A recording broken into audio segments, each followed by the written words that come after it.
Thank you for joining me today on Good News with Twanda Black, where we're discovering some of the most inspiring trials to triumph stories and empowerment moments. Call up a friend and let them know it's time for some good news. Welcome to Good News. I'm Twanda Black, your host. I interview folks from all walks of life. And today we have a shining star in the gospel industry. And so I want you to welcome my next guest. Sit back and relax and listen out for this good news, all right?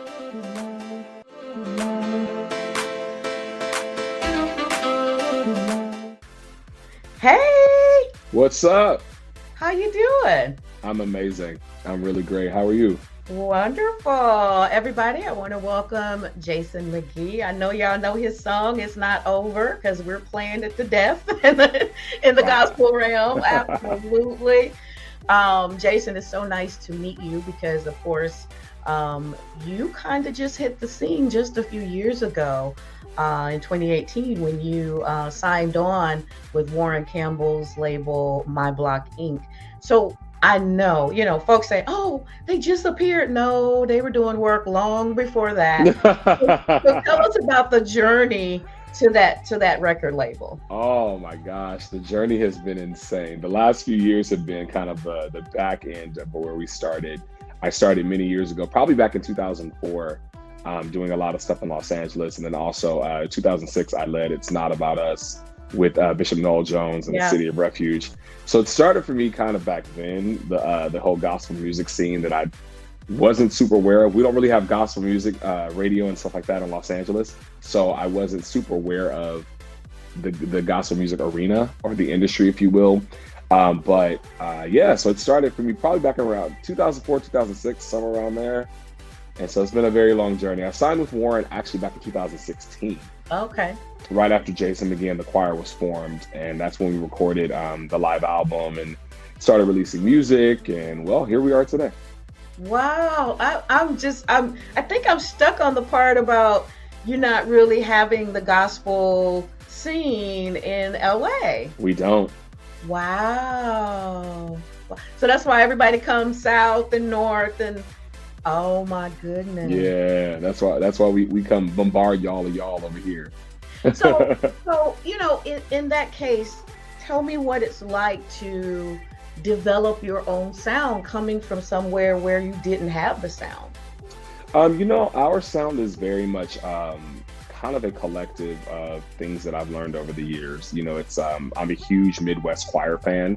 So, you're gonna see us present like a Ricky Dillard or my favorite choir of all time, which is the Tommies.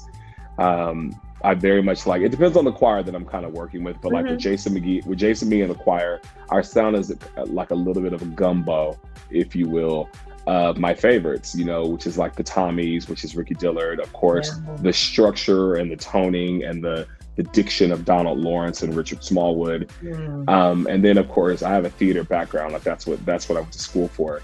And so you're going to see like my theater training infused in what we do as well. So you kind of throw all of that together. And if all of those things had a baby, it would be me. and you know what? Your theater background, for those of us who are in entertainment, we see it. You're animated, you're always doing crazy stuff and you're all over the place. And you kind of see that theater background. You see that that experience, that atmosphere that you bring to it. So that is just awesome. Oh, that's great. Awesome. I love hearing that. Yeah. I say, oh, he's done some theater. When I was like, he's done some theater. Yeah. So you recorded with some wonderful notables: Usher, Erica Campbell, the UK rock band, Matthew Redman, one of my favorites. Talk about some of those experiences. We found a beautiful niche in Los Angeles, where we don't have gospel, we do have production, and we do have mainstream, and we do have all these artists who kind of swoop through town and need a choir for whatever reason. Erica, of course, is in LA with us, but, and so we kind of found this thing, this hallway, this season of open doors with, all these great mainstream artists, and all of a sudden one calls you to do something, then they all go, well, who was the choir that did that? Right. And then they're like, okay, well, let's see if we can get that choir. And so I can't tell you how many, like I would say 75% of the things that I've done have all been from something else that I've done, have all been word of mouth, or someone calling and saying, hey, can we get you guys? We heard you guys that did this, So we've done, film soundtracks. We have something on Space Jam 2. We have two songs on Birth of a Nation, one with K. Michelle. We also have some stuff. We did some stuff with Lil Nas X. And we just did we've done some stuff, with like you said, Usher, Madonna, Cyndi Lauper, just kind of a wide array of people. How do you feel when and I guess it's really a mindset about what you do, about mixing the gospel, the secular and non-secular the way you are, because obviously a lot of that is secular. Absolutely. What I always say is they call me for reasons that they can't call one of their own. They call me because I represent God in these rooms, and and water is not seen when it's taken to the ocean. So if I only did church events, if I only did gospel music, then I'm no longer water, really. I'm just another part of the machine. However, if the land is dry and you take water to it, if I represent water and you take water to a dry land, water actually wets the land. So I can't tell you how many times that I've been able to lead the prayer in these studio sessions. I can't tell you how many times I've been told, like I'll look back and the artist is crying because of what we're doing in the booth, and light is only shown in darkness. Right. If the room is already well lit, light doesn't do anything else. Another light doesn't add anything, really. It's just more light. However, if you put light in, literally, if you go to a black hole and you shine one light from a mile away, it's going to illuminate almost the entire hole. That's why I do what I do. Yes. I don't do what I do for the people who already believe what I believe. I do what I do for the people who don't. Just like Jesus was sitting with the tax collectors, and just like he was walking with every disciple who had a problem, because he understood that he represented what they needed. And so that's why I do what I do. I love it. And we need to do more of that. Be open-minded. Absolutely. About what we're doing in our ministry. Absolutely. So let's talk about the choir. Come on. Talk about the choir. You've got some wonderful characters in that choir. Has it been the same people from the beginning? Do you have auditions? How do you choose your choir? So originally we did have auditions. I had about 9 members of the choir were pre-selected from my church choir that I had directed previously. And we had auditions for everyone else. Since then, people drop off and whatever. So I would say about half the choir is originals and the other half have been brought in within the last 3 years. But I didn't redo auditions. I just chose people who I've been working with for many, many, many, many years. People that I knew could really rise up to it. People who I knew had a great heart and a big heart for the type of music and the type of ministry that we do. It's unconventional. It doesn't happen on Sunday mornings. Our ministry happens on a Tuesday afternoon in a studio session or on a TV set. So I needed people who had that kind of a heart. And so God has blessed me. I've got 15 of some of the most amazing talent. Is the least of my concerns when it comes to these things. It's moldability. It's heart. It's a lot of the different things, because we go into so many arenas, that are not just church.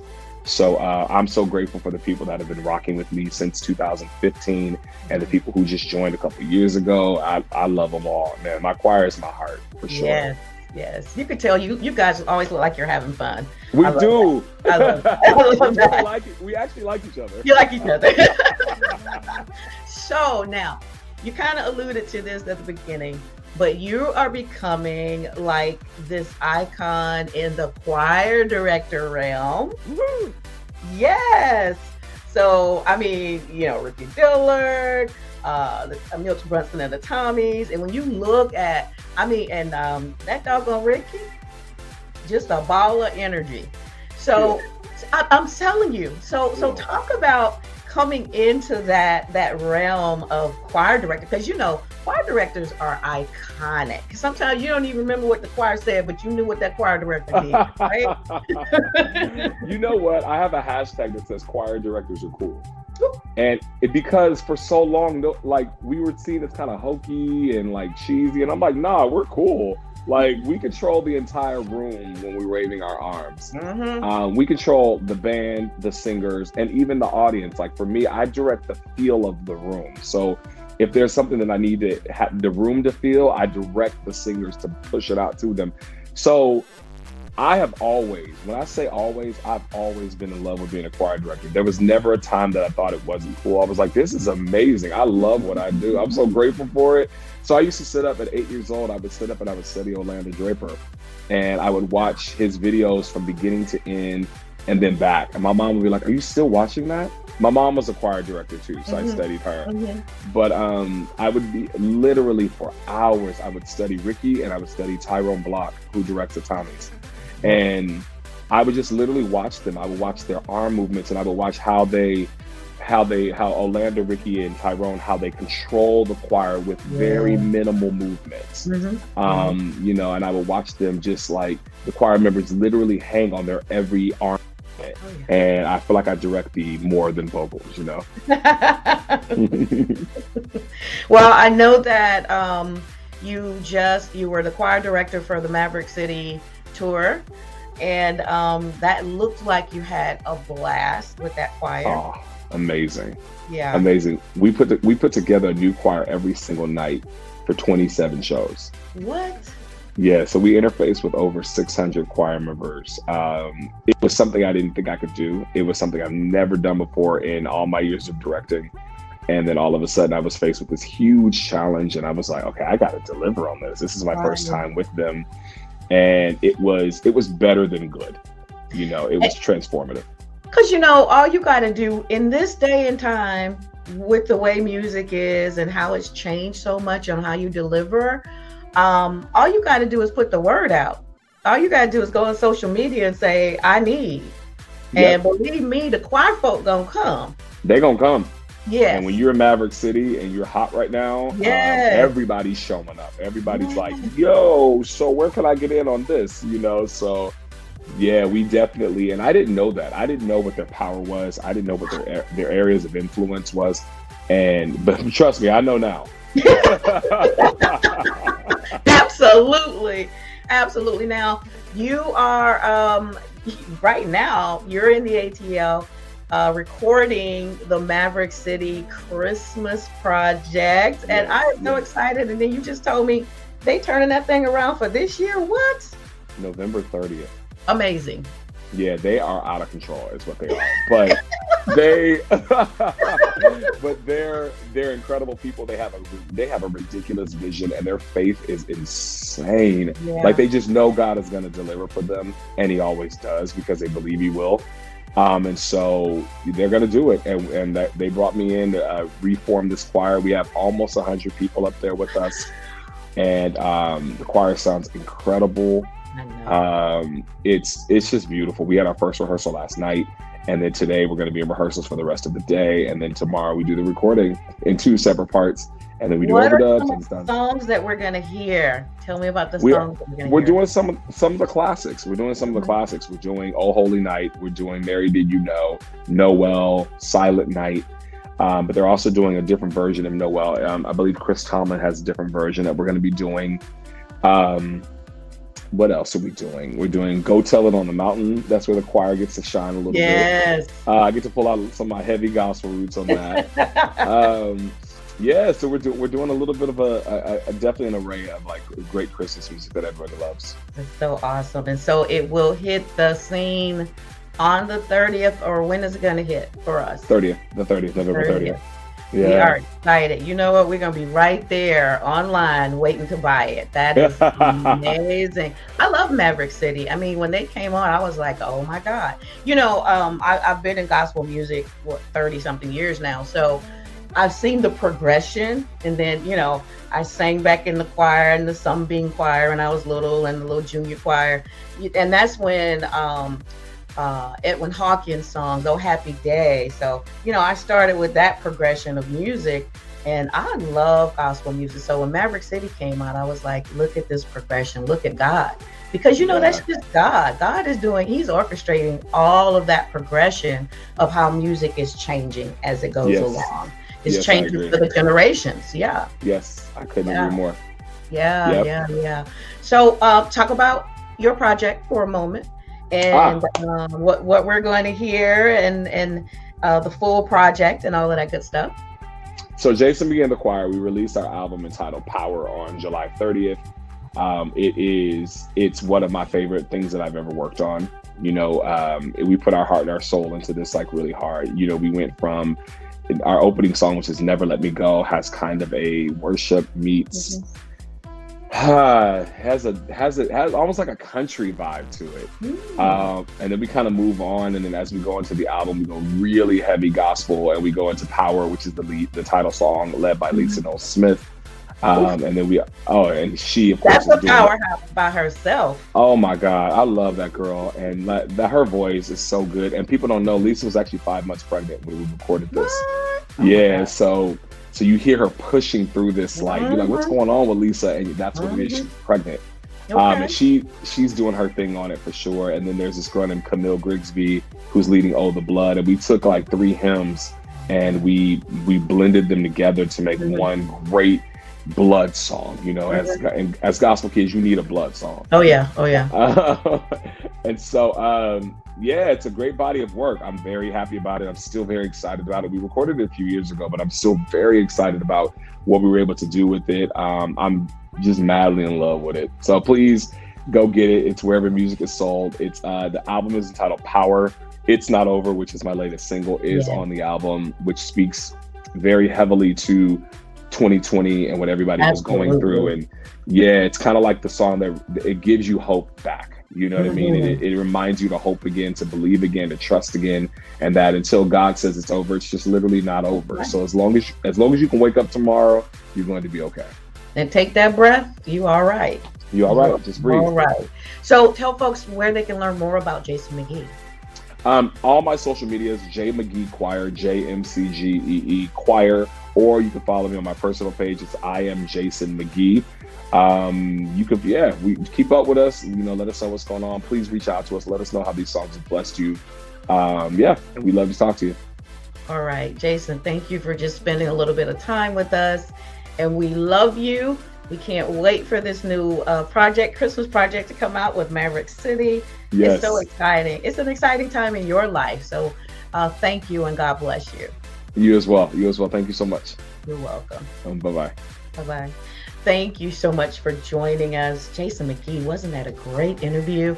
If you'd like to be on the show, you can reach out to me at Twanda Black at the PG Network, or Good News at thepgnetwork.org. You can watch the show on PGN TV and on all of your digital streaming apps, or visit us at pgntv.org.